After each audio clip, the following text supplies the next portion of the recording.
¿Por qué el FMI es mala palabra en la Argentina? Ese es el tema que sigue. Estoy con Luciano Laspina, que es economista, es diputado nacional del PRO y preside la Comisión de Presupuestos y de Hacienda. ¿Cómo andás? Hola Jorge, gracias por la invitación. Y José Luis Espert. ¿Qué tal? Amigo de la casa, conocido economista, pero más que nada famoso por sus micros en Twitter. Es lo mejor que despertaste. Bueno, gracias. Karina Mariani tiene un gran mérito de eso. Voy a plantear la pregunta al revés, porque todo el tiempo estamos diciendo qué nos va a pedir el fondo. ¿Por qué llegamos acá? ¿Por qué llegamos a pedir guita? Bueno, yo creo que cuando Argentina inició, el presidente Macri inició su gobierno, tenía tres alternativas. La primera era un ajuste de shock grande, como los que muchas veces ha tenido Argentina, y eso, a nuestro criterio, era malo para la economía y malo para la sociedad. La segunda alternativa que tenía el segundo camino era no hacer nada, como siempre, mentirnos a los argentinos y que nos explote en algún momento. Y la tercera, que es la que nos pareció más adecuada como para la sociedad, para la macroeconomía, era seguir un camino de correcciones graduales en los desequilibrios enormes que vos mencionaste, había dejado el kirchnerismo en materia tarifaria, de déficit fiscal, de balance de pagos, etc. El gradualismo obviamente dependía de dos condiciones. Es que necesitamos que nos financien los mercados internacionales, y los mercados internacionales básicamente piden dos condiciones. Una es la condición de solvencia, que Argentina la tenía porque el kirchnerismo se encargó de vaciar todas las cajas que encontró, pero nunca pudo acceder a los mercados internacionales porque no era confiable de default.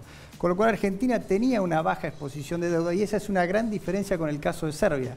Serbia tenía problemas severos en el sistema bancario, con una crisis bancaria complicada. Tenía 76% de deuda PBI, la deuda total, cuando Argentina hoy tiene una exposición de menos del 32% con los mercados internacionales. Quiere decir que Argentina no tiene un problema de solvencia. Y la segunda condición es que haya liquidez. Para que la gente lo entienda, es que haya guita en el mundo para que nos presten. Bueno, la tasa en el mundo empezó a cambiar y eso empezó a endurecer las condiciones de Argentina y puso a la Argentina en el foco. Y eso pone bajo revisión las condiciones de ese gradualismo.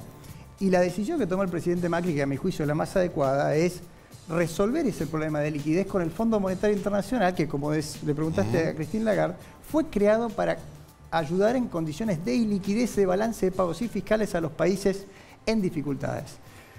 ¿Es un fondo nuevo? Sí, es un fondo nuevo, porque la crisis de 2008-2009 transformó todo el pensamiento político, no solo del staff, sino del board. Hoy el fondo pone pisos de gasto social en sus programas. Hoy el fondo escribe sobre los efectos distributivos de la política económica. Hoy el fondo sabe que el sobreajuste fiscal ha sido dañino en muchas economías y no solo explicó, sino que financió políticas fiscales contracíclicas en los países desarrollados durante la gran crisis de 2008-2009. Entonces, hay condiciones muy distintas, y lo segundo que nos lleva a eso, y después te voy a hacer un comentario personal sobre los personajes. Comparán Kruger, ese modelo que daba miedo, ortodoxo, duro, académico de los años 2000, con Christine Lagarde, una francesa, un país de los más estatales de Europa, que además quiere ser candidata a presidente de su país. Ella tiene aparte una trayectoria en la función pública, en el tema del laboral y demás, muy progresista. Exacto, pero eso es digamos que es una nota de color. Lo que te quiero decir es que todo esto ha llevado a acuñar una nueva palabra que tiene el fondo hoy, que es ownership, que para que la gente lo entienda, es el programa es argentino. Y en eso el fondo se siente cómodo, porque Argentina no tiene la crisis de Serbia, no tiene un problema de solvencia, tiene un problema de liquidez eventualmente, y la puede ayudar en un programa que Argentina ha trazado de manera consistente en la medida que tengan estas condiciones de liquidez en la transición. Dame un segundo. ¿Estamos viendo la misma película o es una película distinta? No, yo creo que es distinta. A ver, en los últimos 57 años, el Estado argentino tuvo un gasto público superior a la recaudación en 53. O sea, el 93% del tiempo de los últimos casi 60 años, el Estado argentino gastó mucho más de lo mucho que recauda, ¿no? Porque no hay ninguna pyme, ningún cuentapropista, ni empleado en relación de dependencia, ni monotributista, que no sienta que pagar impuestos en Argentina es un infierno. No solo por la cantidad, sino por la cantidad de trámites que tiene que hacer. Entonces tuvimos un Estado que durante más de medio siglo estuvo gastando más de lo que recauda, de lo mucho que recauda. Ahora, en esos casi 60 años, donde el Estado gastó más de lo que recaudaba, no es que a la Argentina le fue bárbaro. Argentina, con ese Estado, por culpa en parte de ese Estado, gastando más de lo que recauda, de lo mucho que recauda, tuvo crisis gigantescas. El Rodrigazo, Martínez Dios, la hiperinflación, el 2001-2002. O sea, un país cuyo Estado ha estado casi el 100% del tiempo en el último medio siglo, gastando más de lo que recauda, y que ha provocado las crisis que ha provocado, robando depósitos a la gente como en el 89, en el 2001-2002, fábricas enteras, la deuda, el que le prestó plata, el Estado le robó la plata. Yo no tengo duda que acá tiene que venir, o tenía que venir una persona que dijera, esto tiene que terminarse ya pronto, o por lo menos, si es largo el proceso, que termine en serio. Así que Macri lo que debería haber hecho, y no lo hizo, por eso estamos como estamos, del primer día debería haber dicho, esto tiene que terminar. Sin embargo, ¿qué pasó con Argentina? Fue el mayor colocador de deuda externa de los últimos 2 años. Por eso, en un momento dado, una actitud absolutamente irresponsable, porque recién salimos del default.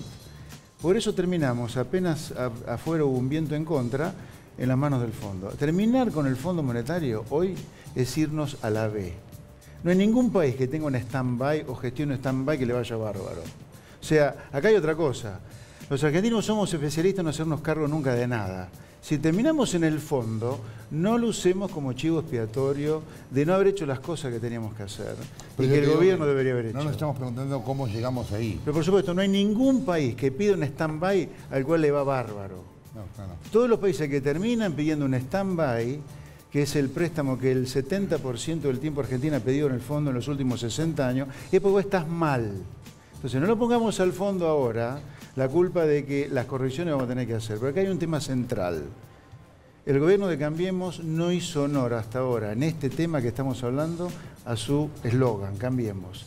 Hemos tirado de la piola hasta que la piola se cortó y otra vez estamos igual en este tema que en el 2015, porque tenemos el mismo gasto público, el mismo déficit, la misma inversión y la misma inflación.